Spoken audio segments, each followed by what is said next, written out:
멈추지 않는 그리움, 잠들 수 없는 고통이 우거진 골짜기, 쓸쓸하고 쓸쓸한 새소리만 골수에 사무친다. 아직도 분단의 아픔을 간직하고 있는 유일한 나라. 우리나라가 남과 북으로 나눠지게 된 6.25 전쟁의 역사는 지금으로부터 70년 전으로 거슬러 올라간다. 이 전쟁이라는 게 사실 어느 날 갑자기 민간인들은 좌로 몰리고 우로 몰리면서 죽어가야 했잖아요. 이게 뭘까? 국가라는 게 우리를 보호해주는 어떤 영역인데 민간인들이 그렇게 죽어가는 과정을 보면서 국가가 무엇을 해야 될까? 사회가 무엇을 해야 될까? 그리고 시민들은 어떤 목소리를 내야 될까? 평화를 만들어가고 지켜내려면 그냥 여전히 그런 물음표만 남게 되더라고요. 올해 초부터 한국전쟁의 70년을 짚어보는 작업을 시작으로 6월 25일에 맞춰 세상에 공개된 책. 대전의 기억을 소환하는 한국전쟁의 이야기로 꾸며졌다. 전쟁을 바라보는 시각이 이제 여러 가지가 있을 수 있는데 우리 현실, 그러니까 오늘 우리의 시각으로 한번 우리의 기억으로 전쟁에 대해서 좀 새롭게 바라보자 뭐 이런 취지도 있었고요.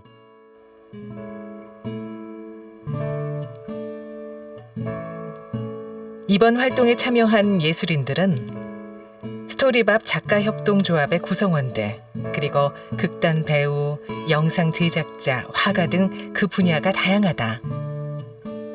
제작 발표회 역시 책의 다양성을 보여줄 수 있는 공연 방식으로 준비, 온라인 컨텐츠로 재편해 대중에게 공개하려 한다. 자, 레코딩.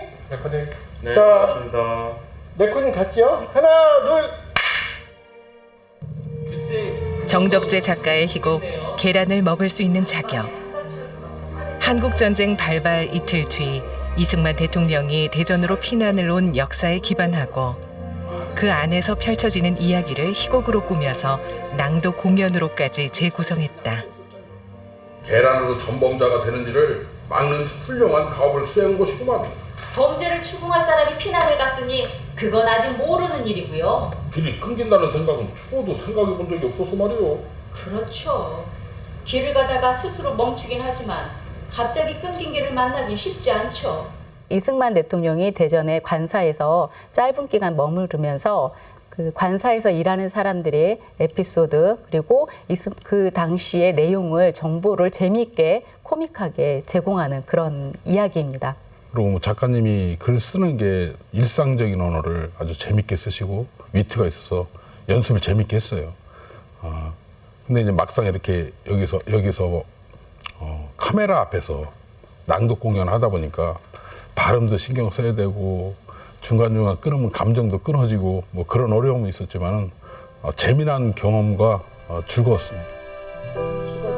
전쟁의 참혹성과 폭력을 응시하는 시로 그 아픔이 현재 진행형임을 재조명하는 특별한 시낭송, 또 한국전쟁을 배경으로 한 소설의 낭독 등 각기 다른 장르의 글, 서로 다른 표현을 통해 전쟁은 끝나지 않았다는 메시지를 담은 특별한 제작 발표회의 기록을 남겼다.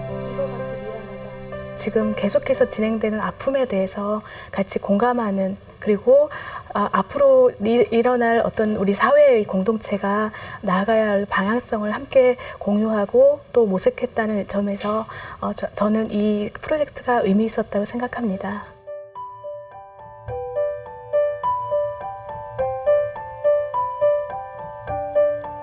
실제 책 속에서도 시, 소설, 희곡, 르포, 동화 등 다양한 방식으로 작업을 진행, 기획부터 검수까지 모든 과정을 작가들의 노력으로 완성했다.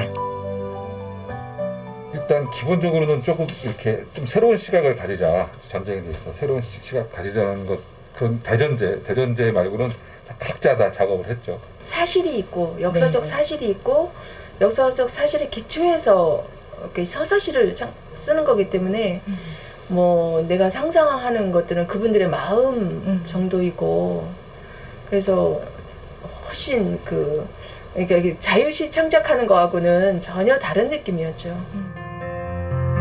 6.25 전쟁의 기록을 담은 사람의 전쟁, 문학의 눈으로 바라보는 한국전쟁 70년은 과거에 일어난 사실을 바탕으로 해야 했기 때문에 그 작업 과정이 쉽지만은 않았는데, 역사 속에서 찾아낸 전쟁의 기록을 하나하나 되짚어보고 다시금 파고드는 등 고증에 대한 노력이 더해졌고, 그 고증에 창작을 덧입히는 과정이 또다시 필요했다.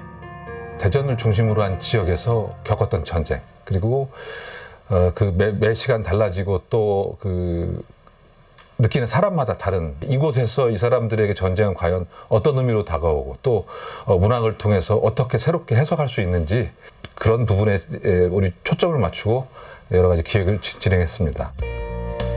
지역의 색을 담았다는 특징 외에도 또 다른 면에서도 주목할 부분이 있다. 작가들의 글뿐만 아니라 시각적인 부분으로까지 영역이 확장됐다는 것. 책에 실린 동화를 다시 그림으로 표현한다거나 관련 내용을 영상으로 표현한 멀티미디어 북이 있다. 근간은 문학이 되지만 그 문학으로서 나오는 내용들을 여러 가지 다른 형식으로 같이 한번 재해석해보자, 뭐 이런 것이죠. 그래서 다른 장르의 눈으로 볼 수 있는 같은 내용이라고 할까요?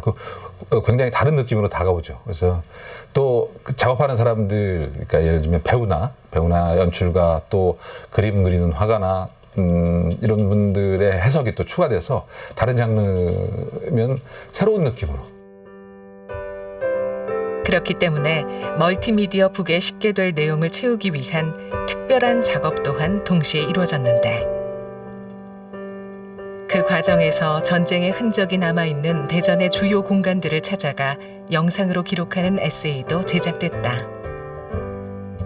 1950년대 여기가 옛 대전 형무소 자리였대요.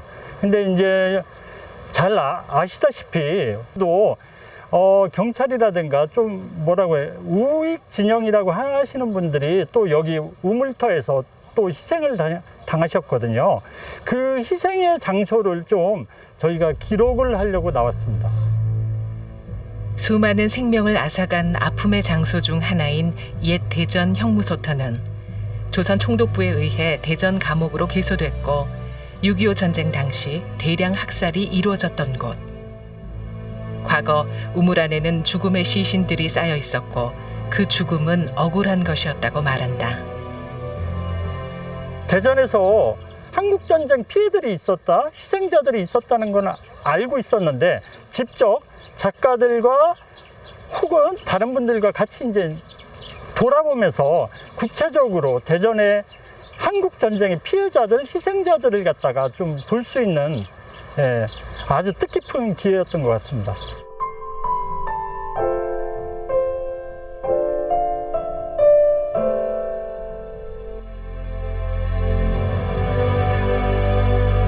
한국전쟁 당시 임시중앙청과 국회로 사용됐던 옛 충남도청사를 비롯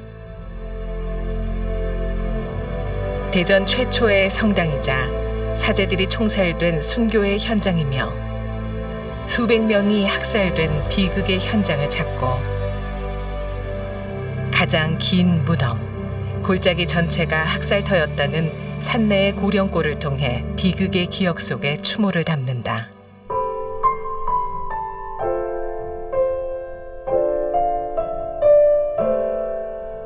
멈추지 않는 그리움, 잠들 수 없는 고통이 우거진 골짜기,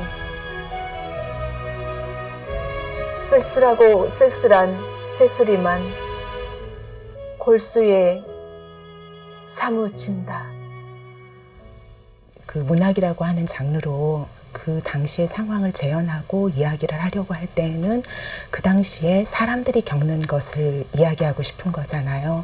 그걸 마음으로 함께 느껴서 그 길을 찾는데 같이 함께 갈 수 있는 길이 뭘까를 고민하는 계기가 됐으면 좋겠다는 생각이 들었습니다.